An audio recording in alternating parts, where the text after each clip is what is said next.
It's always a joy for us to be together and to be together with you. And so our prayer for you during this time is that we would have an opportunity to pause,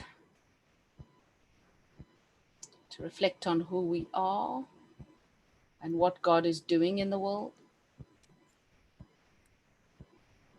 and to create the space for God's Spirit to create in us new imagination, creativity, compassion, wisdom, and courage, so that we can take the next steps towards faithfulness in this very tumultuous season that we find ourselves in at this time. I'd like to introduce to you my colleague, Craig. Craig and I have been friends for many years, I think since 1987 or something. So I know him before he was grey. And the thing I love most, well, not most, there are many things I love about Craig, but one of the things I love most about him is that he's such an encourager and affirmer. And so he's always looking, he's a bit like an estate agent. You know, when you're trying to sell a house, you point out all the good features, that when he comes into contact with people, he's just like always looking for what are the things I can celebrate and praise about this person. And so Craig, love working with you, and want to ask you if you'll introduce Carl. Sure, thank you. So Colleen and I have worked together since the warehouse began 15 years ago. We began rooted in a local parish, the parish that Renee mentioned, the parish of St. John's Wynberg, which is an Anglican parish here in Cape Town, made up of it ultimately became 6 different churches. And we started out of a desire to see how local congregations could better engage in the transformation work around poverty, injustice, and division. And Colleen was initially on the board and helping found organization, and then joined as a staff person, and has been a colleague and a friend for quite a long time now as a result. And what I really appreciate about Colleen is when she brings a long history of work in community in multiple places. She is someone who can reach back into story and experience and understanding of multiple places, and is very adept at bringing that into the current moment and helping frame and make sense of the current moment. She's particularly courageous in facing up to that which change provokes in us. She's always one who's willing to change herself, not simply willing to change others or wanting to change others. And then I've also got a deep appreciation for her love of Jesus, and her always reminding us that we're about the good news of Jesus Christ, and bringing freedom and proclaiming Christ's freedom in the world. So it's very cool to be with Colleen and Renee at this time.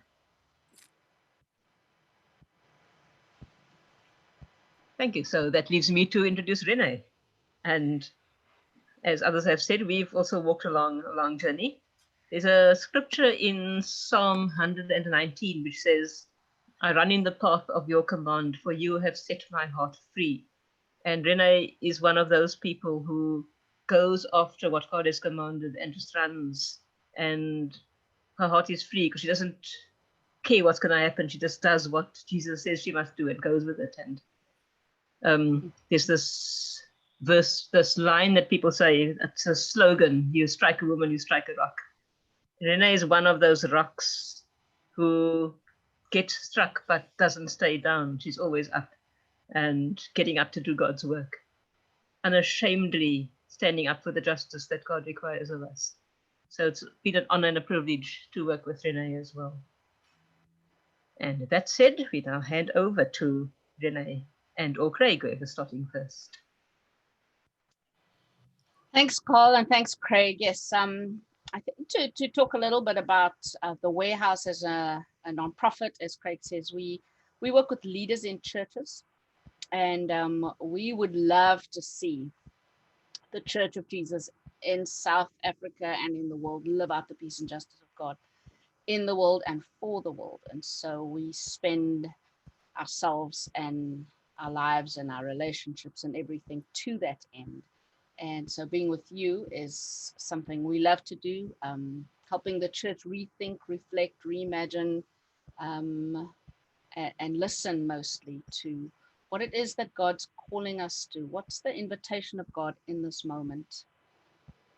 If we think about this reality of this global pandemic, a colleague in Costa Rica, Ruth Padilla de Borst, spoke of the COVID-19 moment as an apocalyptic moment. An apocalypse in our scriptures are not ones of gloom and doom, but actually of revelation. It's titled the Book of Revelation, where things are revealed. And so this COVID-19 moment has brought revelation to us of what our country is really like, of what people really face.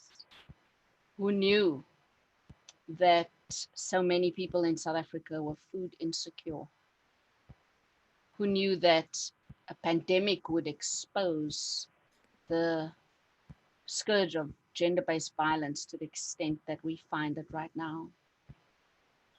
Who knew that poverty was such a strong driver of, or hunger was such a strong driver of poverty in our country?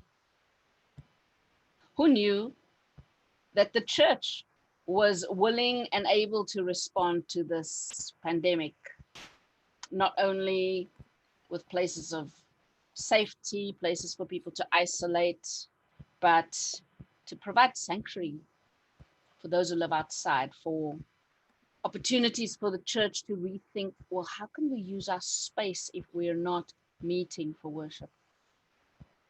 And to think of those spaces as places to store things, as places to provide quarantine, as spaces to feed people. Who knew that we could be church without gathering together?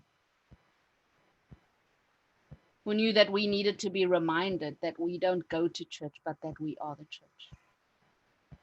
And so in the midst of all of this, there is, in this work of reflection, an opportunity for us to see the revelation, not only of the challenges, but also at the new conversations, at the new questions, at the joy, at what's happening for some people's relationships, being stuck together in lockdown week after week after week.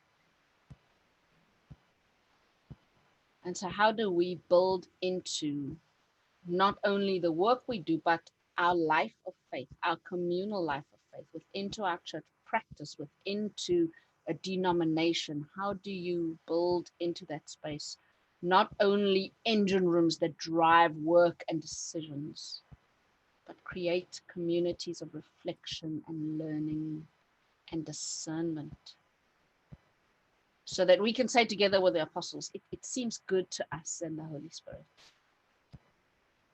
that this is what we need to do next. And so, yeah, just as a teeing off,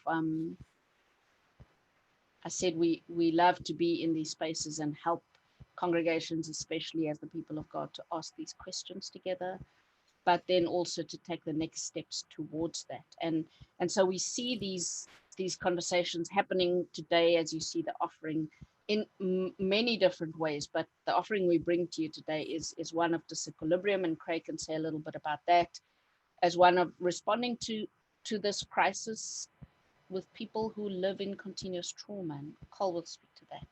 And then for the one I'm doing, it is around a praxis cycle. So how do we actually do this? How do we do this work of reflection and reimagining together, especially corporately?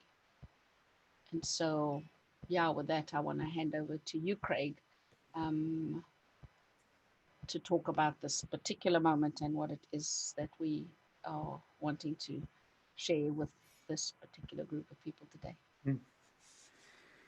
Thanks, Renee. Yeah, really privileged to be with you all. I wonder if you can think back to one of the moments in the last 3 months where an announcement was made on TV on a Thursday night or a Sunday evening that changed life the next day. The moment where we heard that there was going to be a total lockdown, and everything shut down, and we had to reimagine. Like, what emotions were going on for you at that moment?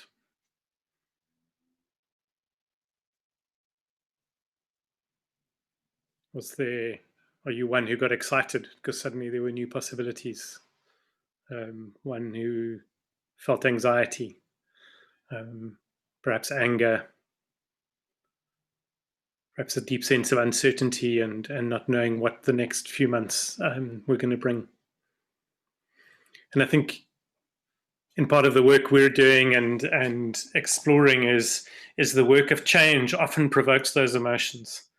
We've had a particular moment in time now where we've been pushed into that space, but the work of deep change often provokes those emotions. That when in my view God invites us into new change, when you are Saul on the road to Damascus, and there's this profound shift in values and belief systems.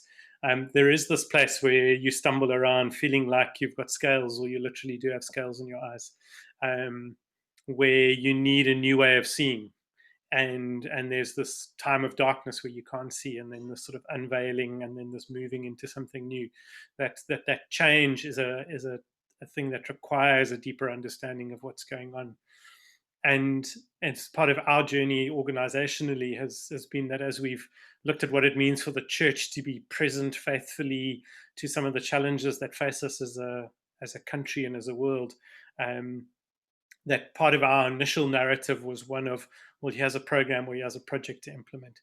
And yet the more time we spent on that, the more we recognized that those things didn't fundamentally bring about the shifts that needed to happen.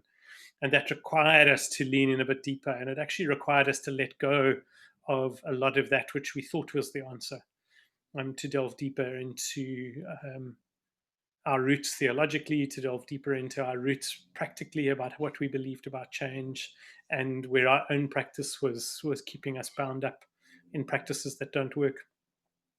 And I reference the term, and it's the thread I'm going to be in, is now use the term that we found helpful to reference the notion of disequilibrium and the importance of understanding disequilibrium in bringing about and sustaining deep change.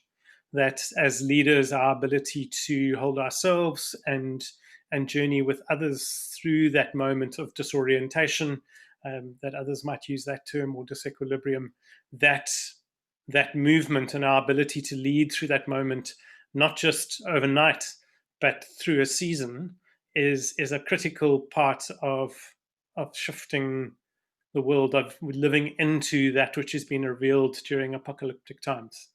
And so that's what we bring today in answer to the question of this reimagining church, is in our journey with that, recognizing the importance of being able to live in disequilibrium, recognizing the role in which having a praxis that works and a process that enables you to live through change and live in change.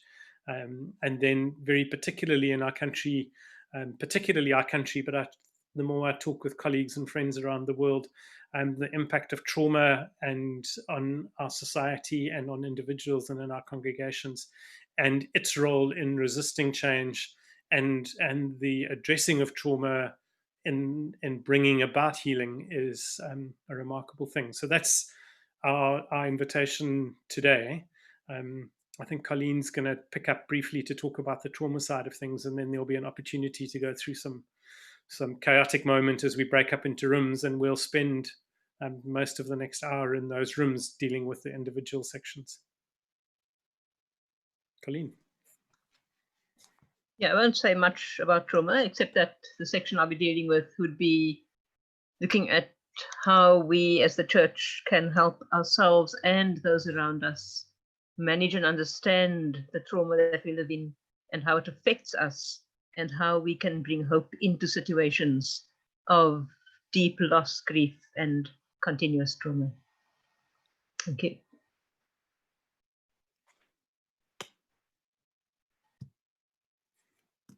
Renee, are you going to do a bit of organizing? Not that I know of.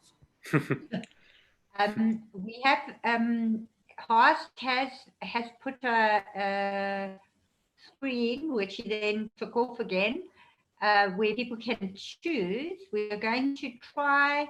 Some people have said which group they'd like to go into, which room. Some of us haven't. So, Horst, I'm going to hand over to you to sort out the chaos of moving into the rooms. Yes, we've prepared rooms, not mansions, but rooms. And some of you have indicated now. So I just need to finalize. The first group is the disequilibrium, and Craig, that is you as the group leader. Okay. As the presenter, is that correct? Yes. And then the second group, I must just let me share that screen again that you can see. And those who have indicated, you will automatically already be transferred into that group just now. So the first group 1 is dealing with this equilibrium. Group 2, managing loss, grief, and trauma. And Colleen, that is your group, is that correct? Yeah, that's my one. And the group 3 is Renee, learning, reflecting, and new imagining, church, and the praxis cycle. So when I now go send you into the groups, those of you who hadn't indicated will stay behind, and I will shift you. So I will start with the group leaders because I wasn't sure whether warehouse people, which group, who's going to do which group. So I will start by shifting you into the group, and then hopefully within the next few minutes, the groups will be complete. So I'm going to stop share and open the rooms.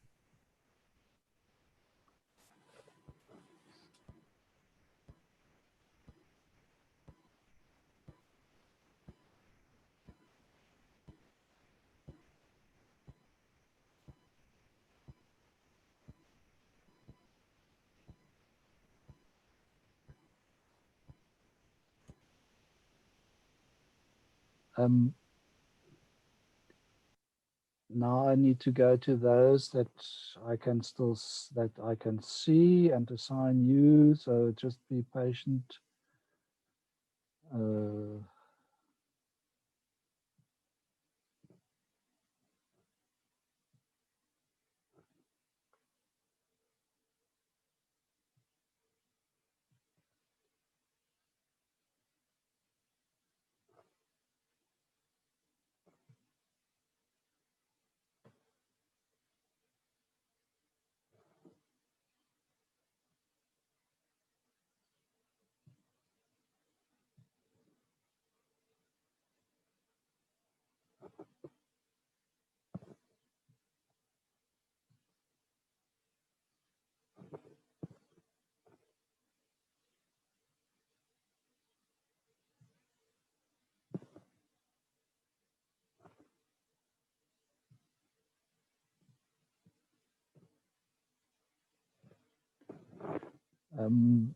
Now I've still got not assigned. I'll just read the list. Burgert, to which group do you want to go? So you have to unmute yourself and then say, I'll read the list and then you can just say it's Burgert, Frank, Tapelo, Mark, Rolf and Jess, Rosalie and Rüdiger. Rüdiger, you were 3. I overlooked you. So you're going into 3.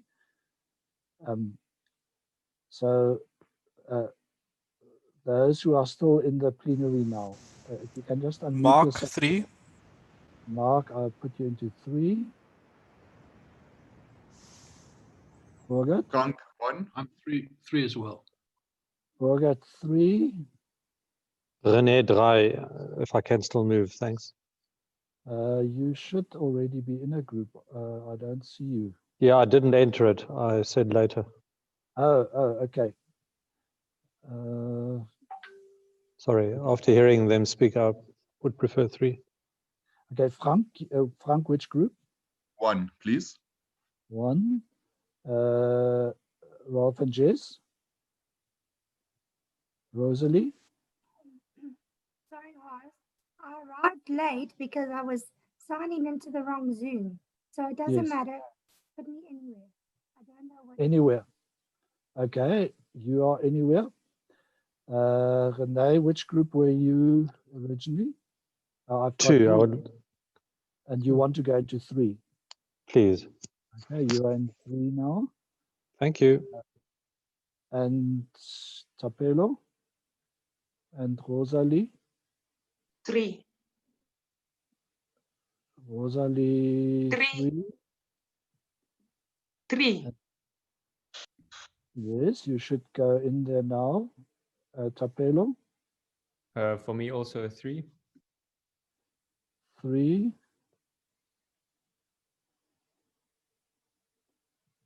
Rosalie, you might have to click on join.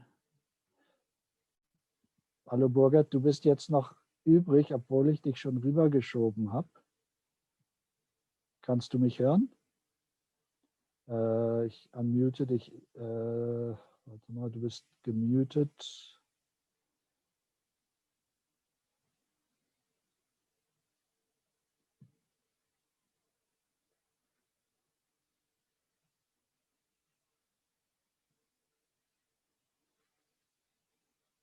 Burgert, ich kann dich jetzt noch nicht hören. Du bist auf stumm geschaltet.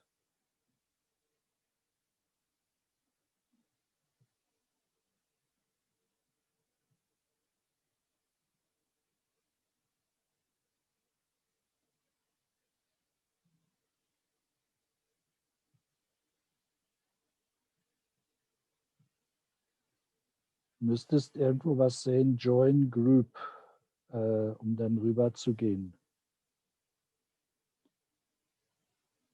Wenn du mich hören kannst. Ich kann dich nicht hören.